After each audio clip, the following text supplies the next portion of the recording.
Trail community. Hello everyone, I am Angel Ellers, and today we're going to be making some nature crafts outside. I think it's about 40 degrees out here, so I'm going to be rubbing my hands together a lot and trying to warm myself up. But nature is such a beautiful backdrop for especially what we're going to do today. We also have Karen Roos, my co-worker, here to help us out with some of the science involved in what we're doing today. So if you saw the title of this program, we are making wreaths. And I'm sure you're all pretty familiar with a wreath. This is one that I made. They're usually in a circle, made from natural materials, often seen on someone's doorway to welcome people into their home.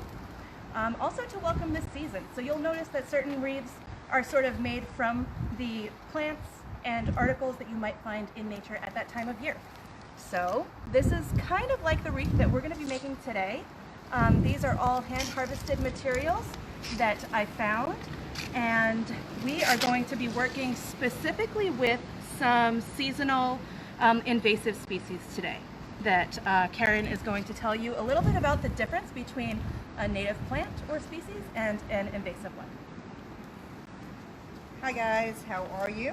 So as Angel said, today we're using some invasive species. So an invasive species can be either a plant or an animal that comes from another place. So sometimes we have invasives that go to other parts of the world that come from here.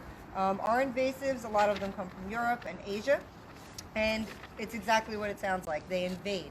So they come in and they take over. So today we're using 3 invasive species. We're using bittersweet, porcelain berry, and multiflora rose. And all of these are really pretty plants. One of the reasons that these plants have come to America, usually probably in like the 1800s, late 1800s, is because they are really pretty. So people wanted to use them for decorative plants.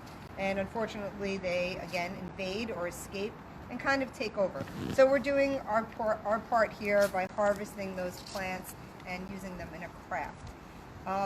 With that being said, we're going to talk about harvesting them at the end of this little segment, but let me show you what these plants look like. So bittersweet is one. You can see the picture here. And that is an ornamental vine, and you can see it's got these beautiful berries. I don't know if Chris wants to maybe pan over and show what that looks like. So really pretty bright red and orange berries, which is really nice for our wreath. And then we have another one which is really, really pretty, called porcelain berry. And this makes a gorgeous leaf that looks kind of like a grape leaf. And it makes these amazing colored blueberries, which I think Angel does have on her wreath. Unfortunately, they've kind of faded away a little bit. Yeah, I have some of the older, you can see them here. They look kind of like raisins. After they shrivel up, they become pretty hard. They lose their really bright color. But what we're going to be using today are the vines that, just like the grapevine, like you said, Karen, have the really beautiful kind of like those curly-Q tendrils, right, that they use when they are climbing aggressively on other plants. So we're here turning something that isn't so great for our natural environment into something beautiful. So yeah, you can see this, when it grows, it does take over, and sometimes you'll just see big sheets of it all the way up into the trees. So not a beautiful plant, but not a great plant to have around. And the last one is the multiflora rose. That usually makes like a pretty white flower, really pretty also, and it makes these great little rose hips or rose berries, and you can see those over here. And those are nice because they will stay, they don't really fade too much. And that's a nice one to decorate with as well. So again, all of these are invasive species, and we do welcome them being cut down and used for crafts like this. But just a reminder, you cannot harvest or take anything from New York City parks. So really what you want to do is find someone's backyard. These things grow all over Staten Island, so very likely that you're going to find stuff like this in someone's backyard. For example, we took a bunch from my sister's backyard. She had a lot of bittersweet growing, so we took it from there. So again, we can't come into parks and harvest them, but you can take them from private properties as long as you have permission, if it's a family member or your own backyard. Just try and learn how to identify it so you're not cutting down any native plants because we want to preserve them. But I'm going to pass it back to Angel so we can talk about our craft today. That was awesome. Thank you so much, Karen. So one thing that I didn't mention was, in addition to the invasive species, we are actually going to use some pieces of plants that are native to this area. And so when harvesting those, you would be doing that in like a pruning situation, maybe trying to improve the health of that tree. Maybe some of the branches are dragging on the ground or something like that, which is like this fir that I found here. So I was going around trying to caretake the landscape as I was harvesting this. We also, Karen and I both brought some trimmings from our Christmas trees that we just brought into our own homes. And so if you have some of that at home right now, you could also add that in, because traditionally here in the States, a wreath would be made with evergreens. And the whole idea and the symbolism around it is that an evergreen is still showing you those signs of life during winter when maybe they're really cold and you're having a hard time making it through them anyway, and it's hard to imagine that life is still going on, but it really is. And so that's what the constant green of these needles and the redness of these berries represents. But traditionally in other cultures, wreaths have also been made in Greece and Rome for people's like crowns of their heads, and also as garlands around their body in celebrations, maybe for the Olympics or different athletic competitions and ceremonial situations. So wreaths are pretty widespread and very common. You may have seen some made out of fruits and vegetables and harvest materials, but today we're going to make our awesome invasive wreath. For the people who did come up and pick up the instructions, I'm going to try to go through this wreath making process in that order. But making wreaths is a very unique process, and you can do it kind of in whatever order you want, but we're going to start out today going through those steps. And we're going to start with our porcelain berry vines, which Karen and I harvested just the other day. And so they were cut green, so they're still nimble and pliable enough to bend around without breaking. And what I wrote in, it's always kind of a struggle to get them apart, but it's okay to kind of show these vines whose boss, you know, they're going to try to tell you. So this is your wreath though. So what we're going to do is we're going to start out with just a few of your pretty decent sized ones, and you're going to make a circle. You kind of twist them around and figure out which size you want your wreath to be. I want my wreath maybe a little smaller than this one that I already made, like that. And then what you're going to do is kind of make a little bit of a pretzel on this first bit so that it all secures inside of itself, wrapping the loose ends inside the open mouth of the wreath. And do the same thing on the other side. Does not have to be perfect.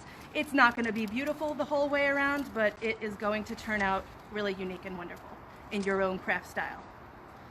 And then just kind of tuck in the extra bits. I didn't mention some of the other tools that we're going to use today, because we're going to need some nice gloves and clippers. And these are just little hand pruners. These ones are for kind of finer pruning, but they're really sharp and really great. And you'll be able to decide wherever you want to clip things. Like maybe this one's a little bit long, but I'm going to save it and not clip it quite yet. Try to tuck in every bit that I can. And again, these vines are going to try to tell you how this wreath is going to turn out, but don't let it, unless you want it to tell you how it's going to turn out. So once we've done that, I'm looking at my wreath. I see some really beautiful tendrils coming through, and I see that this part needs some more sturdy wreath skeleton. So I'm going to grab 2 more of my vines. Sometimes when I make a wreath, I make a really tight wreath that's like really strong and really sturdy. And sometimes I'll be in the mood to make a really loose and wild wreath, more like this one. And so however you envision your wreath, that's exactly how you should make yours. So now with these ones, I'm going to come right back around and make sure that I start where there was a lack of vine there. And you see I'm kind of tucking this extra loose end down. So whenever you can do that and use the piece that you're working with, to secure the other pieces and tuck them in, that's the way that you're going to make your wreath really strong as you're working it. So what happens if something breaks? Like what if the vine breaks? Is that okay? It's not an if, it's a when. It's a It's a definite gonna happen. You take the loss and you move on, is how I deal with it. It happens all the time. And I know some of these vines are drier than others, and they will crack. And what I think you should do, I mean, it depends on the situation.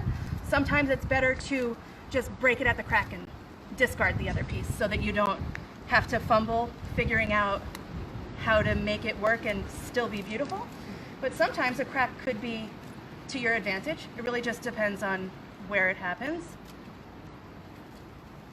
So I'm continuing to, so now I have this loose end because those two pieces weren't the same size. I'm going to take it and find a place where it looks secure enough to, hold on, to poke it through. Like right there. And pull it. And now that's pretty secure. Okay? And we're looking pretty good. What do you think? I like it. Pretty good? All right. So I think the next thing on the steps was to add some of the bittersweet, correct? And I hadn't added the firs, but I think we'll add that too.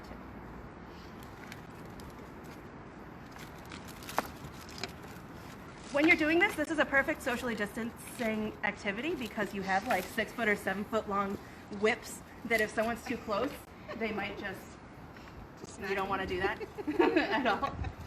Stay safe, stay 6, right? So if anybody has questions about what's happening here, you can write those in the comments, and I will make sure Angel sees them.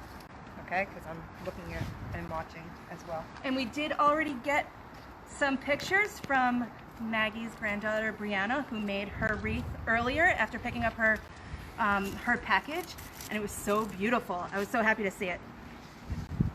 I'm going to take off this scarf because it's not helping me with my vines. So now I'm going to move this a little bit out of the way so that we can start working with these guys. So how many vines? I have about 6 vines left. It's good to know where you are. And now's a good time for me to figure out which side's the top and the bottom of my wreath. So I'm going to look. I think that's it, actually. I like the way it goes. It looks even. And I can start to plan on that being the top. And I'm going to take some of these fir boughs, and I think that what I want to do is kind of have them hang, because I think that would be really cool to have an asymmetrical wreath. So I'm going to just come in and safely snip off some of these branches. And this is a really thick branch, so I might actually have to snip off the individuals, because that would be kind of tough to get in there. See? Unless, I mean, you could come in here and you could say, hey, I want that right across my wreath, because every wreath is unique, but I don't want that in my wreath. So I'm going to cut them off and individually lace them through here. And I'm going to take off my gloves too, because although these are great for when you're working with something like thorns, which the multiflora rose doves have a few thorns, it's not best when you want maximum dexterity for working with these materials to bend them around each other.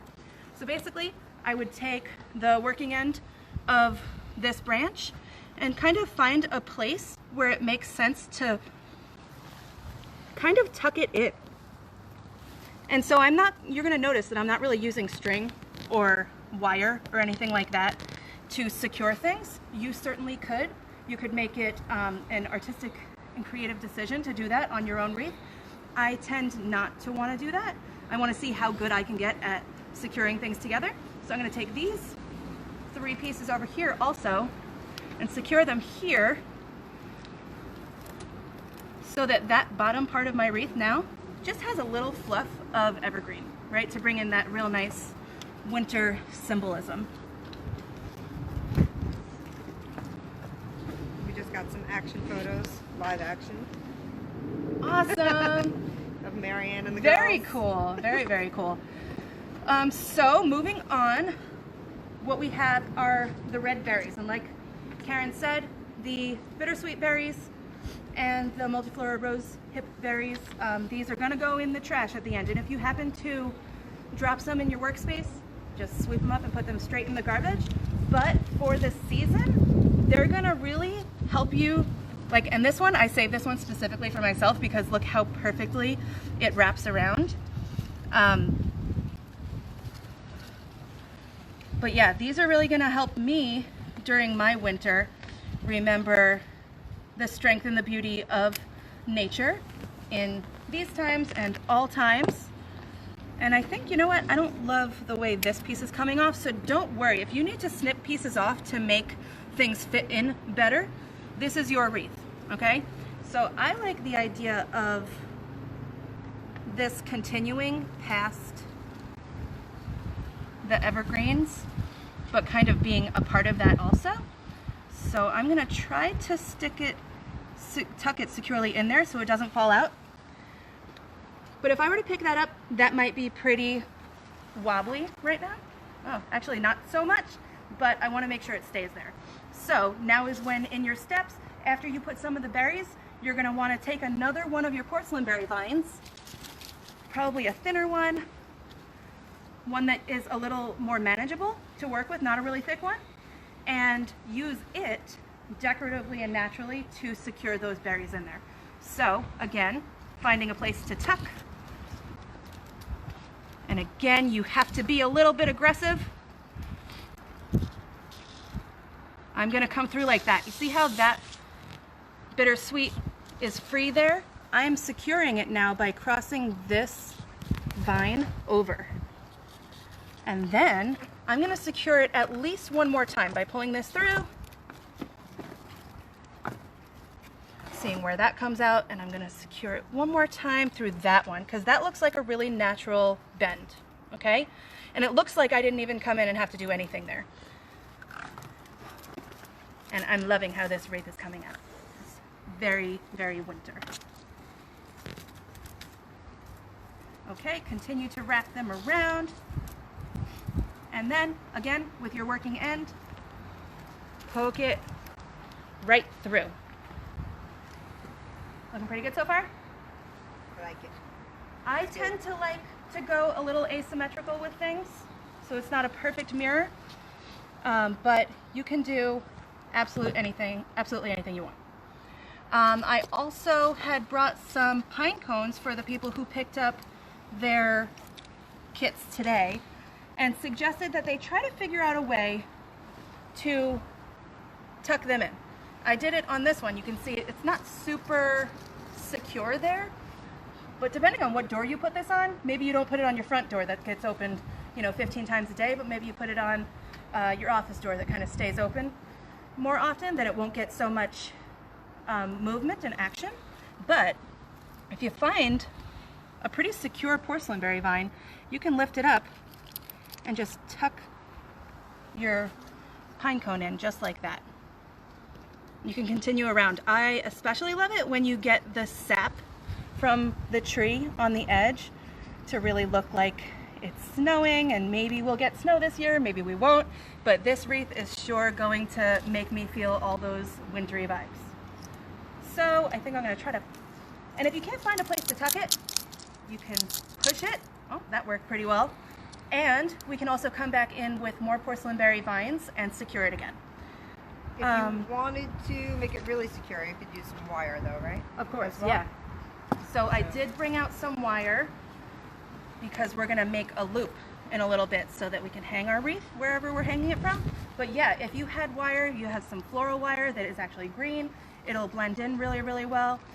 We also put some jute string in with the packages earlier so that people could decide to decoratively make bows or ribbons or anything like that.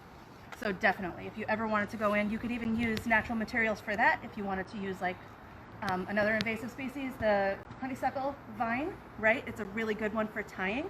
So if you wanted to come in and do that, that would work great. I think I'm gonna put in another cone and try to make it angle up a little bit. And again, kind of show it what you want it to do, and that's fine. We have some leftover bittersweet berries that perhaps I want to actually put into where the other ones are, so they're all together. poke them all through there. And it's okay if they're a little loose, because again, we're gonna wrap it again with the extra vines. So now we have our multiflora rose hip berries, which, like Karen said, they preserve really well. They kind of get hard without shriveling and look like they're like you bought them in Michael's and they're made of plastic and some awesome durable material. So I'm gonna, let's see if I can do this all in one.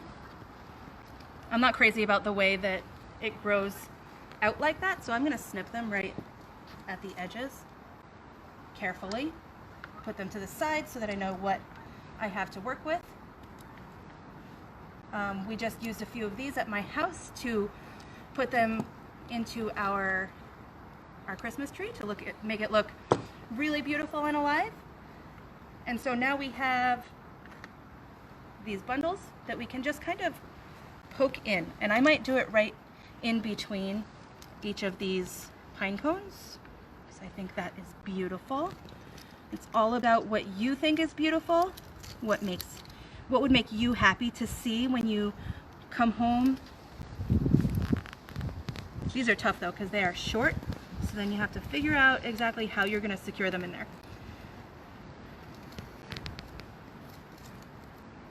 And if you make kind of a mistake like I just did where I'm not super happy about how that is in there, you can just take it out.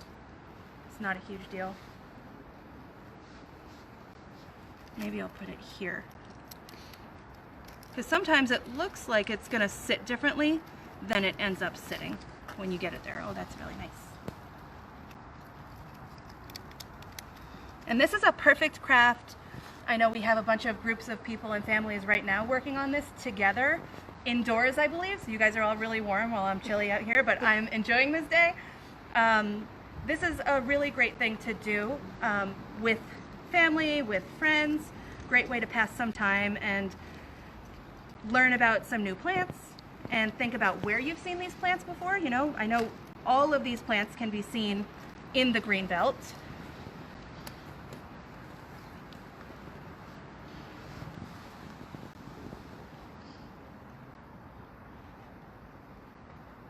And again, if you have any questions, you can put them in the chat. We'll see them.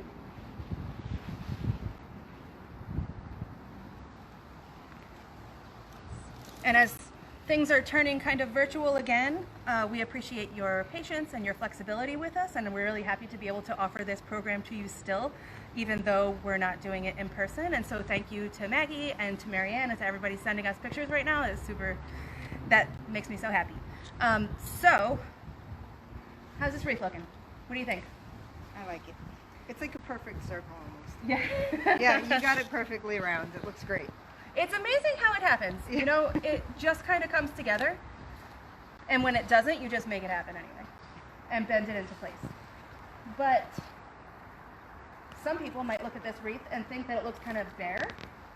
But some people might look at it and actually focus on the life inside of it. So I think that this is where my wreath is going to be. This makes me really happy. I like how it is. It may be a perfect circle, but it's not perfectly adorned. And the pieces are just kind of living in there together. And it looks to me like a real walkout in the green belt. Yeah, so I'm really happy that we're able to put some of these invasive species to use. That is some of my favorite stuff in the world, to be able to still kind of make something beautiful out of something that potentially people aren't super happy is around and is actually very devastating to our landscape. And we do have a trail stewardship program called the Greenbelt Conservation Corps, where we do invasive species removal. We have Mile a Minute here in the Greenbelt, and as I was pulling it, and we pulled like 32 garbage bags of it one time, I was thinking, wow, this might actually make a pretty nice basket because they're really long vines. So when you start to think of nature in that way, then things kind of, the opportunities open up for you. So we're going to finish this up with just making a really simple loop so that this can hang on your door. And I think what I'm going to do is, can you see it here? Make it nice and straight. I'm using 2 pieces of wire here. I'm going to just twist them around each other 5 times so that they're nice and secure. That's not going to fall out, right? And then I have my 2 loose ends. My 2 loose ends, I'm going to separate each one so that I have 2 pairs of ends. And then those pairs are going to come in the back and sort of wrap around these vines. And so I only actually used about half of the porcelain berry vines that I had here to use. If you wanted, you could continue to add bulk to your wreath, or you could make a small wreath. I love making crafts in like big normal size and then tiny size. I think it's really cute. My son really likes smaller models and replicas of crafts. He made a tiny little corn husk doll, which was really amazing. People can make all different sizes of things. You can make a wreath for your dollhouse or whatever you want. I think I put my loop over to the side, but that's okay. If you find that you do that because you're busy talking to the camera, then you can undo it and fix it, but I think I'm going to keep it right where it is. And that is it. I like it. I love it. Very pretty. So just a reminder that any of these berries, when you either throw the wreath out, if you do throw it out, or if they fall on the floor or anything, they should go into a plastic bag and thrown with your regular garbage. Don't compost them, and definitely don't put them out into the woods.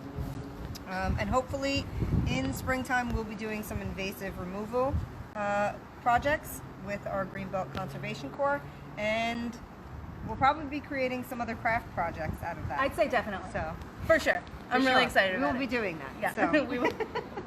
we will be. Yeah. So again, this is your creative design to do however you want, whatever you imagine. I've seen people make wreaths out of just Barbie legs. You know, like you can make wreaths out of just about anything that you want. It's as far as your imagination can really imagine. So if you make something, please send it to us. Send us a picture. We already got a bunch today at sigreenbelteducation@gmail.com. And we do these virtual craft programs monthly and more than monthly sometimes. And we have other virtual and in-person hikes. So check us out at sigreenbelt.org. Am I forgetting anything? sigreenbelt.org, our Facebook page. We also have an Instagram page if you guys want to check out our logo contest that we just had. And I think that's it. Oh, and our YouTube channel, Oh, yeah. of course.